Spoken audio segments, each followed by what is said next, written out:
I'm joined by the former Chief of Staff to the acting United States Secretary of Defense, Kash Patel. Kash, good to see you. Hey, Buck, thanks for having me on. Really appreciate it. So I wanted to talk to you about general foreign policy vision, Biden team, Biden approach versus Trump. But first, can I just ask you, with the news of the day right now, that you had the spokesperson for the Pentagon calling out Tucker Carlson, a cable news host, because he was being critical of the DOD's focus on things like maternity flight suits and transgender surgery for those who are serving. Does this make you uncomfortable? Somebody who was at the top ring of the DOD for a while, this seems like if it had happened 3 months ago, we'd be hearing about how fascism is here in America. You know, that's a great way for me to relate to an individual, the DOD spokesman, who's also attacked me. So I guess I'm in good standing if he's attacking Tucker Carlson as well. But I think the DOD's focus has shifted entirely to the politicization of the Defense Department and their failure to support our men and women in uniform, our veterans, and to protect our borders. Basically, the fact that, and I'll give you one quick example. On day one, they terminated all of my employees who are on maternity and paternity leave just because they were Trump appointees. Now, if that's not the politicization of men and women in uniform under me, I don't know what is. So from a man like the DOD spokesman to go after us for whatever he's saying without any facts, I don't put too much stock into it.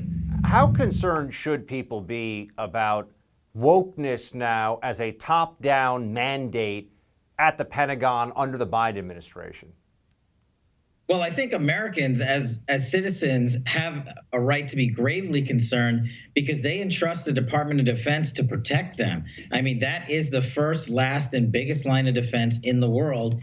And the fact that they're talking about problems that they're making up, such as this white supremacy is rampant throughout the DOD, is just another example of the fact that instead of talking about Iran, China, Russia, the Middle East, our partners, our allies, countering terrorism, defending our borders, they're talking about transgender issues in the DOD that don't exist. They're talking about white supremacy issues in the DOD that don't exist. Speaks to your point, Buck, because all they care about is wokeism, and apparently that's all the mainstream media cares about. But good thing we have folks like you to talk about issues of national security that actually matter. I mean, you were in the role of Chief of Staff to the Secretary of Defense for a time, Kash. Were you aware of major infiltrations of our armed forces by insurrectionist white supremacists? Because right now, Washington, D.C. has fencing and barbed wire and thousands of National Guard deployed, in part because of that alleged threat, according to the corporate media. Yeah, first of all, I mean, I'm going to break some news here. I'm a minority. I'm a brown guy who served at the Defense Department. I was the first person of color to run the counterterrorism program at any White House, let alone the first minority to hold the Chief of Staff at the Defense Department, all of which happened under President Trump, not President Obama or President Biden.